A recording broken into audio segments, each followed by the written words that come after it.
Hello नमस्कार प्यारे साथियों। तो कैसे हैं आप सभी लोग। आप सभी का स्वागत है हमारे भर्ती सार के यूट्यूब प्लेटफॉर्म पर। तो जैसा कि आप लोगों को पता ही है, यूपी पुलिस कांस्टेबल एग्जाम को टारगेट करते हुए हम लोगों ने एक जीके जीएस की बेहतरीन प्रतिशत सीरीज चलाई है, जिसका आज प्रतिशत नंबर 17 है। जिन लोगों ने हमारे प्रीवियस लेक्चर नहीं देखे हैं, वो हमारी प्लेलिस्ट को फॉलो करके देख सकते हैं। अगर आज का सेशन अच्छा लगे तो लाइक एंड कमेंट करके ज़रूर बताएं। तो क्वेश्चन नंबर 1, स्वामी विवेकानंद ने वर्ष में रामकृष्ण मिशन की स्थापना की थी। तो स्वामी विवेकानंद द्वारा किस वर्ष रामकृष्ण मिशन की स्थापना की गई थी। तो इसका राइट आंसर हो जाएगा ऑप्शन नंबर सेकंड, 1897 में स्वामी विवेकानंद द्वारा रामकृष्ण मिशन की स्थापना कहाँ की गई थी। कोलकाता, कोलकाता में स्थित बेलूर मठ, बेलूर मठ में, और वहीं पे इसका मुख्यालय बनाया गया बेलूर मठ में। ठीक है, तो इसका राइट आंसर हो जाएगा option number second. Next question की तरफ चलते हैं हम लोग। क्वेश्चन नंबर 2, विपणन सहायता और सेवाएं योजना 11वीं योजना से संबंधित है। कारीगरों का समर्थन करता है, मतलब किस प्रकार के कारीगरों को समर्थन करता है विपणन सहायता योजना और सेवाएं योजना। तो इसका राइट आंसर हो जाएगा ऑप्शन नंबर फर्स्ट, हस्तशिल्प। के कारीगरों के लिए 11वीं पंचवर्षीय योजना में विपणन सहायता और सेवाएं योजना लागू की गई थी। इसका राइट आंसर हो जाएगा option number first. Next question की तरफ चलते हैं हम लोग। क्वेश्चन नंबर 3, हिमालय की उत्पत्ति किस भूसन्नति से हुई है। तो हिमालय की उत्पत्ति किससे हुई है। तो इसका राइट आंसर होगा ऑप्शन नंबर फर्स्ट, टेसित सागर। इससे हिमालय की उत्पत्ति हुई है। जैसे सबसे पहले क्या था, दो एक वो थे बड़े बड़े महाद्वीप, दो थे पहले। ये जो अपना वर्ल्ड मैप है जिसमें वर्तमान में 7 महाद्वीप दिखाई दे रहे हैं, पहले ऐसा नहीं था, पहले दो थे बिल्कुल ऐसे। ये समझो, एक इधर था, एक इधर था। ये एक बीच में टेसिस सागर था। ठीक है, एक था गोंडवाना लैंड, गोंडवाना लैंड, और एक था अंगारा लैंड, लैंड। ठीक है, और पृथ्वी पर अनेक क्रियाओं के द्वारा धीरे धीरे धीरे धीरे कई हजार साल पहले, मतलब 120 मिलियन वर्ष पहले टेथी सागर के बीच में फंसने से जो गोंडवाना लैंड, ये प्लेट एक थी अंगारा लैंड, ये प्लेट, इनका आपस में टकराने से, यहाँ पे एक टेथी सागर था बीच में। ये दोनों प्लेटें जब आपस में टकराई, आपस में टकराने से एक मतलब बीच में पहाड़ ऐसी आकृति उत्पन्न हुई है, तो वही एक हिमालय है ये बीच में। और हिमालय बलित पर्वत है, धीरे धीरे आज भी उसका निर्माण हो रहा है, इसलिए ये प्लेटें आज भी आपस में टकरा रही हैं। तो धीरे धीरे न्यूज़ में आता है कि माउंट एवरेस्ट की ऊंचाई इतनी बढ़ गई, इतनी बढ़ गई, तो आज भी हिमालय का धीरे धीरे निर्माण हो रहा है। ठीक है, तो इसका राइट आंसर हो जाएगा ऑप्शन नंबर फर्स्ट, टेथिस सागर। नेक्स्ट क्वेश्चन की तरफ चलते हैं हम लोग। क्वेश्चन नंबर 4, हिमालय पार की नदियां हैं। तो इसमें कौन कौन सी जो है हिमालय के पार से निकलती हैं। तो इसका राइट आंसर होएगा option number second, Brahmaputra, Sindhu और सतलुज। ये हिमालय पार की नदियां हैं जो कि हिमालय के उस पार से निकलती हैं। ठीक है, नेक्स्ट क्वेश्चन की तरफ चलते हैं हम लोग। क्वेश्चन नंबर 5, बुद्ध का जन्म हुआ था। तो बुद्ध का जन्म किस शहर में हुआ था। तो इसका राइट आंसर होगा option number second, Lumbini, Nepal. Buddha का जन्म लुम्बिनी में हुआ था, जो कि वर्तमान में नेपाल में स्थित है। और बुद्ध का जन्म माना जाता है लगभग 563 ईसा पूर्व। इन बुद्ध का जन्म माना जाता है आमतौर पर। नेक्स्ट क्वेश्चन की तरफ चलते हैं हम लोग। क्वेश्चन नंबर 6, चोल राजवंश से उभरने वाला पहला महत्वपूर्ण शासक था। मतलब जो चोल राजवंश का संस्थापक मान लो इसको, या सबसे पहला शासक कौन था। तो इसका राइट आंसर हो जाएगा option number second, Rajaraja Chola. इसको प्रथम के नाम से भी जानते हैं, राजराज चोल प्रथम। ये चोल वंश का सबसे पहला शासक था। ठीक है, नेक्स्ट क्वेश्चन की तरफ चलते हैं हम लोग। क्वेश्चन नंबर 7, वी जी जोग किस वाद्य यंत्र से वाद्य यंत्र संगीत से जुड़े हुए हैं। तो इसका राइट आंसर हो जाएगा ऑप्शन नंबर सेकंड, वायलिन वादक है। वीजी योग जो है वो वायलिन वादक, इनको सन 1983 में साहित्य नाटक अकादमी पुरस्कार प्रदान किया गया था। साहित्य नाटक अकादमी पुरस्कार मिला था 1983 में। इम्पोर्टेंट फैक्ट है, पूछा जा सकता है। नेक्स्ट क्वेश्चन की तरफ चलते हैं हम लोग। क्वेश्चन नंबर 8, नेपाल की आधिकारिक भाषा क्या है? तो इसका राइट आंसर हो जाएगा ऑप्शन नंबर 4, नेपाल की आधिकारिक भाषा है नेपाली। ठीक है, जो कि भारतीय संविधान में 8वें अनुसूची में भी एक भारतीय भाषा के रूप में सूचीबद्ध है। नेक्स्ट क्वेश्चन की तरफ चलते हैं हम लोग। क्वेश्चन नंबर 9, एक तत्व के समस्थानिकों में होते हैं। एक तत्व के समस्थानिकों में क्या होते हैं? तो इसका राइट आंसर हो जाएगा ऑप्शन नंबर 3, न्यूट्रॉनों की भिन्न भिन्न संख्या होती है। एक तत्व के जो समस्थानिक होते हैं उनमें न्यूट्रॉनों की भिन्न भिन्न संख्या होती है। ठीक है, नेक्स्ट क्वेश्चन की तरफ चलते हैं हम लोग। क्वेश्चन नंबर 10, निम्नलिखित में से कौन से कथन सही हैं? तो कथन नंबर 1, साबुन के अणु मिसेली कहलाने वाली संरचना बनाते हैं। साबुन के मिसेल सूर्य के प्रकाश को प्रकीर्णन नहीं कर सकते। हाँ, ये बहुत सही है। तैलीय मैल केवल मिसेली के केंद्र में एकत्रित हो जाते हैं। ये भी बात सही है।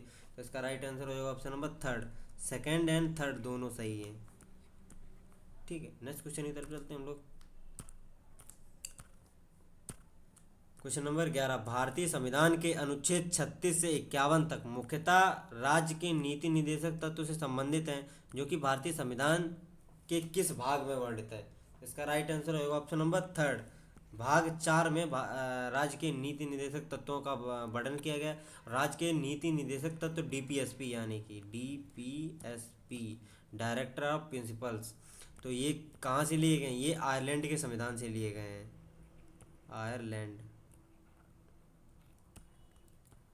आयरलैंड के संविधान से लिए गए हैं।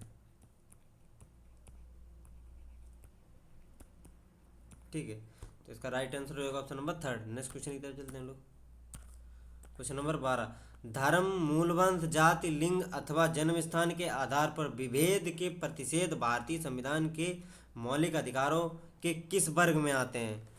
जिसमें धर्म, मूलवंश, जाति, लिंग अथवा जन्म स्थान के आधार पर विभेद ना हो, कहीं किसी के साथ भी भेद नहीं किया जाता है। ठीक है, तो इसका राइट आंसर होगा ऑप्शन नंबर 3, समानता का अधिकार।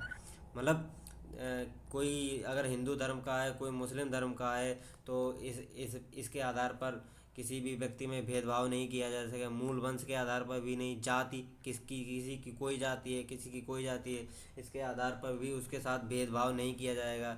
ठीक है, तो ये भारतीय संविधान के में समानता का अधिकार में वर्णित किया गया है। और समानता का अधिकार जो है आर्टिकल 14 से 18 तक दिया गया है। और जो जिसमें धर्म, मूलवंश, जाति एवं लिंग अथवा जन्म स्थान के आधार पर समानता का अधिकार ये आर्टिकल 15 में दिया है। आर्टिकल 15 में बताया गया है। ठीक है, इसका राइट आंसर हो जाएगा ऑप्शन नंबर 3। नेक्स्ट क्वेश्चन इधर चलते हैं हम लोग।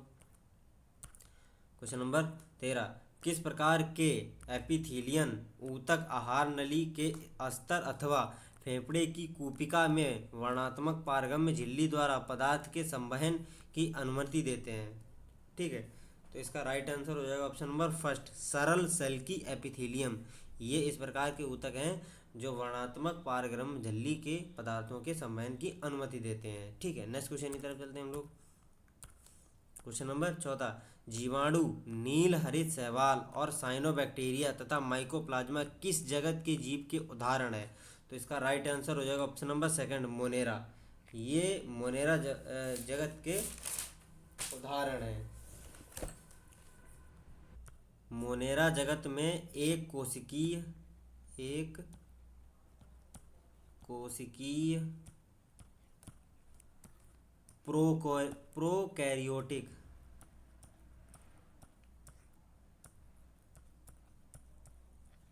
प्रोकैरियोटिक जीव आते हैं। ठीक है, नेक्स्ट क्वेश्चन की तरफ चलते हैं हम लोग। क्वेश्चन नंबर 15,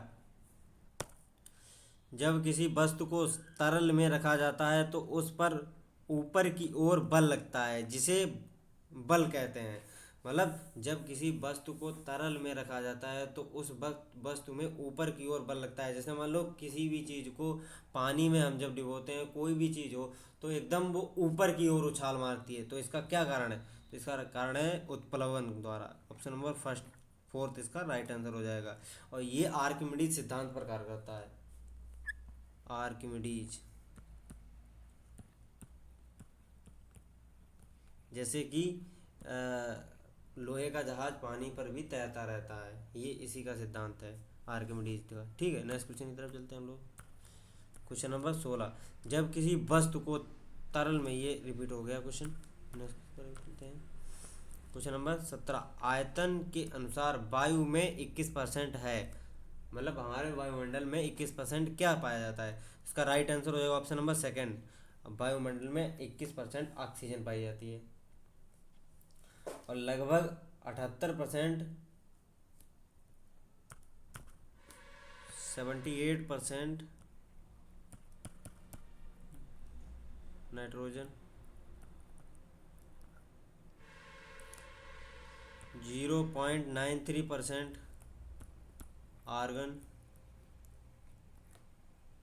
और 0.03% कार्बन डाइऑक्साइड, CO2 पाया जाता है। नेक्स्ट क्वेश्चन की तरफ चलते हैं हम लोग। क्वेश्चन नंबर 19, यहूदियों का प्रार्थना स्थल है। तो इसका राइट आंसर हो जाएगा ऑप्शन नंबर सेकंड, सिनेगॉग। यहूदियों का प्रार्थना स्थल जो है वो सिनेगॉग है। ठीक है, नेक्स्ट क्वेश्चन की तरफ चलते हैं हम लोग। क्वेश्चन नंबर 20, संयुक्त राष्ट्र के कितने सदस्य हैं वर्तमान में? इसका राइट आंसर होगा ऑप्शन नंबर फर्स्ट, 193 संयुक्त राष्ट्र के UN के सदस्य हैं। 2011, यानी 2011 का डाटा के अनुसार दक्षिण सूडान जो है सम्मिलित हुआ था 193वें सदस्य के रूप में। ठीक है, नेक्स्ट क्वेश्चन की तरफ चलते हैं हम लोग। क्वेश्चन नंबर 21, किस साल में भारतीय विश्वविद्यालय शिक्षा की समस्या का अध्ययन करने की रिपोर्ट देने के लिए सैंडलर आयोग की नियुक्ति की गई थी?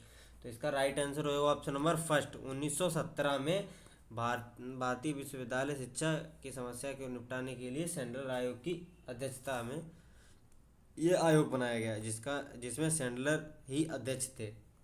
उन्हीं के नाम पर ये आयोग का नाम पड़ा था। ठीक है, और इसमें कुछ इंपॉर्टेंट महत्वपूर्ण दिए गए थे, जैसे इंटरमीडिएट कक्षाएं विश्वविद्यालय से अलग कर दी जाती गई थी और इंटरमीडिएट परीक्षाओं के संरचनात्मक एवं माध्यमिक बोर्ड का गठन करो। मतलब एक बोर्ड होना चाहिए उनका कार्यकारी, जैसे कि प्रेजेंट में यूपी बोर्ड है, CBSE बोर्ड है, अलग अलग बोर्ड बनाए गए थे। ठीक है, और महिला शिक्षा पर जोर भी दिया गया था और स्नातक स्तर पर त्रिवर्षीय पाठ्यक्रम किया गया था, कि जो प्रेजेंट में हम लोग जो प्रेजेंट में 4 साल का कर दिया गया है नई शिक्षा के नीति के तहत, लेकिन पहले 3 साल का थे ग्रेजुएशन। ठीक है, नेक्स्ट क्वेश्चन की तरफ चलते हैं हम लोग। क्वेश्चन नंबर 22, रिकेट्स बीमारी इसके अभाव से होती है। तो इसका राइट आंसर होगा option number first, vitamin D. Vitamin D के अभाव से ही रिकेट्स बीमारी होती है, जिसमें कैल्शियम की कमी हो जाती है, कैल्शियम की कमी हो जाती है। और रिकेट्स में जैसे ज़्यादातर इसमें पिजन चेस्ट एंड चिल्ड्रन में होता है, जैसे सीने में दर्द होना, हड्डियों का कमज़ोर होना। ठीक है, नेक्स्ट क्वेश्चन की तरफ चलते हैं हम लोग। क्वेश्चन नंबर 23, निम्न में से कौन सा शहर पारंपरिक साड़ियाँ कपड़ा उत्पादन के लिए प्रसिद्ध है? तो इसका राइट आंसर होगा option number second, Kanchipuram. Tamil Nadu जो है तमिलनाडु राज्य में स्थित एक कांचीपुरम शहर है, वहाँ की साड़ियाँ और कपड़ा बहुत ही फेमस है भारत में। नेक्स्ट क्वेश्चन की तरफ चलते हैं हम लोग।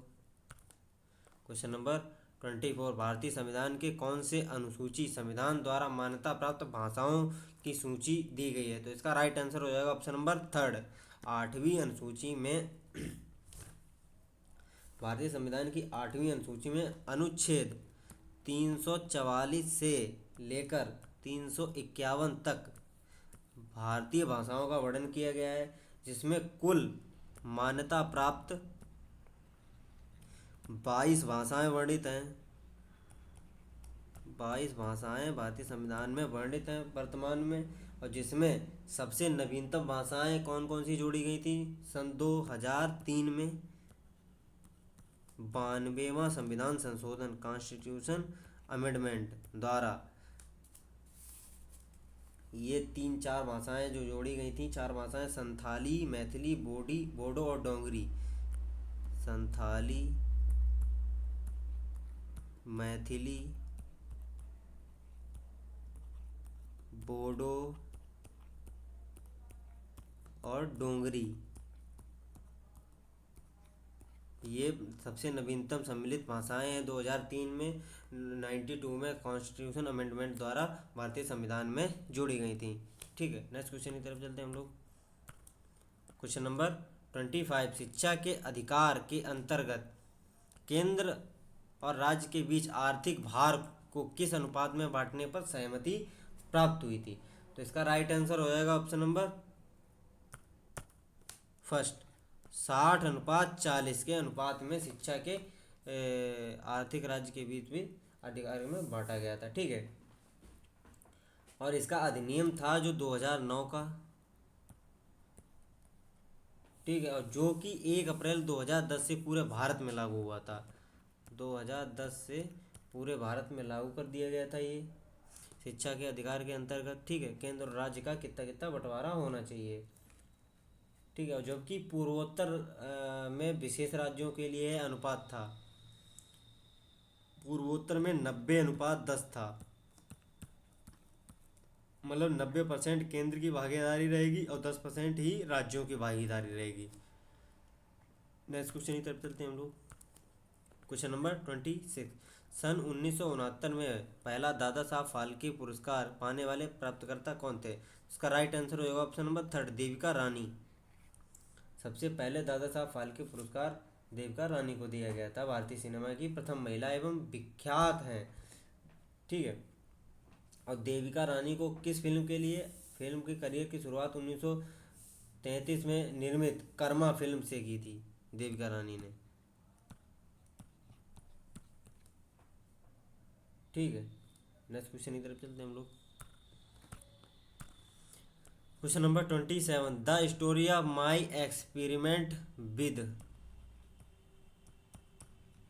ट्रूथ के लेखक कौन है? तो इसका राइट आंसर हो जाएगा option number second, Mahatma Gandhi. Mahatma Gandhi द्वारा लिखी गई the story of my experiment with truth, ये महात्मा गांधी की एक पुस्तक है जो कि 1921 तक, मतलब बचपन से लेकर 1921 तक के जीवन का परिचय देती है महात्मा गांधी के। महात्मा गांधी ने क्या किया क्या नहीं किया, और जो कि 1925 से 1929 तक प्रकाशित की गई थी इनकी पत्रिका नवजीवन में। ठीक है, नेक्स्ट क्वेश्चन की तरफ चलते हैं हम लोग। क्वेश्चन नंबर 28, जिस बाजार में प्रतिभूति दस्तावेज व पूंजी जुटाने वाले और खरीदार के बीच सीधे कारोबार होता है उसे क्या कहा जाता है? तो उसे कहा जाता है प्राथमिक बाजार। ऑप्शन नंबर फर्स्ट इसका राइट आंसर हो जाएगा। नेक्स्ट क्वेश्चन की तरफ चलते हैं हम लोग। क्वेश्चन नंबर 29, प्लास्टिक में निम्नलिखित में से किसका उपयोग किया जाता है? तो इसका राइट आंसर हो जाएगा option number second, ethylene. Plastic में एथिलीन का प्रयोग किया जाता है। ठीक है, नेक्स्ट क्वेश्चन की तरफ चलते हैं हम लोग। क्वेश्चन नंबर 30, 2 अक्टूबर को महात्मा गांधी का जन्म दिवस है, और भी जन्म दिवस किस व्यक्तित्व का है? मतलब 2 अक्टूबर के ही दिन और भी एक महान नेता थे, उनका भी जन्मदिन 2 अक्टूबर को था। इसका राइट आंसर होगा option number third, Lal Bahadur Shastri का भी जन्म दिवस 2 अक्टूबर को ही मनाया जाता है। ठीक है, भारत के दूसरे प्रधानमंत्री भी थे लाल बहादुर शास्त्री जी, और उनका नारा था जय जवान जय किसान। जय जवान जय किसान लाल बहादुर शास्त्री जी का नारा था। नेक्स्ट क्वेश्चन की तरफ चलते हैं हम लोग। क्वेश्चन नंबर 31, अर्जुन बांध नहर से उत्तर प्रदेश का लाभान्वित जिला है। अर्जुन बांध नहर से उत्तर प्रदेश का कौन सा जिला लाभान्वित होता है? तो इसका राइट आंसर होगा ऑप्शन नंबर 4, हमीरपुर। ठीक है, जो कि अर्जुन नदी पर ही स्थित है। अर्जुन नदी पर ही स्थित है अर्जुन बांध। नेक्स्ट क्वेश्चन की तरफ चलते हैं हम लोग। क्वेश्चन नंबर 32, महर्षि वाल्मीकि आश्रम स्थापित है। तो इसका राइट आंसर होगा ऑप्शन नंबर सेकंड, बिठूर। और बिठूर जो है कानपुर से लगभग 21 किलोमीटर दूरी पर बिठूर गंगा नदी के किनारे स्थित एक आश्रम है। ठीक है, नेक्स्ट क्वेश्चन की तरफ चलते हैं। क्वेश्चन नंबर 33, हिंडाल्को स्थापित है। ठीक है, तो इसका राइट आंसर होगा option number second, Hindalco Renukoot में स्थापित है, जो कि सोनभद्र में स्थित रेणुकूट, वहीं हिंडाल्को की स्थापित है। ठीक है, हिंडाल्को एक कंपनी है जो कि मैकेनिकल में ज़्यादातर केमिकल्स बनाती है हिंडाल्को। नेक्स्ट क्वेश्चन की तरफ चलते हैं हम लोग। क्वेश्चन नंबर 34, उत्तर प्रदेश उद्योग बंधु योजना का उद्देश्य क्या था? तो इसका मतलब उत्तर प्रदेश उद्योग बंधु योजना का उद्देश्य था औद्योगिक इकाइयों की समयबद्ध स्थापना सुनिश्चित करना। तो इसका राइट आंसर होगा option number second. Next question की तरफ चलते हैं हम लोग। क्वेश्चन नंबर 35, उत्तर प्रदेश के किस जिले में यूरेनियम के सीमित भंडार की खोज की गई थी? तो इसका राइट आंसर होगा option number second, Lalitpur. Uttar Pradesh के ललितपुर में सीमित भंडार यूरेनियम की खोज की गई थी। ठीक है, नेक्स्ट क्वेश्चन की तरफ चलते हैं हम लोग। क्वेश्चन नंबर 36, उत्तर प्रदेश में परमाणु ऊर्जा केंद्र स्थापित है। तो इसका राइट आंसर होगा option number third, Narora Bulandshahr. Narora Bulandshahr में स्थापित एक परमाणु ऊर्जा संयंत्र है। ठीक है, जिसकी पहली इकाई 12 मार्च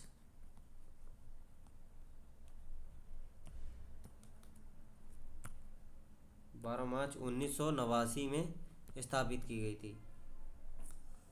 नेक्स्ट क्वेश्चन की तरफ चलते हैं हम लोग। क्वेश्चन नंबर 37, आज का लास्ट क्वेश्चन, उत्तर प्रदेश एवं मध्य प्रदेश राज्यों की संयुक्त राजघाट नदी घाटी परियोजना किस नदी पर स्थित है? तो इसका राइट आंसर होगा ऑप्शन नंबर सेकंड, बेतवा नदी पर। ठीक है, जो कि ललितपुर जिले से 22 किलोमीटर दूर बेतवा नदी पर स्थित है। ठीक है, तो आज 37 क्वेश्चन थे। अगर आज का सेशन अच्छा लगा हो तो लाइक एंड कमेंट करके ज़रूर बताना, और जिन्होंने प्रीवियस लेक्चर नहीं देखे वो हमारी प्लेलिस्ट फॉलो कर सकता है। तो मिलते हैं नेक्स्ट वीडियो में, तब तक जय हिंद जय भारत।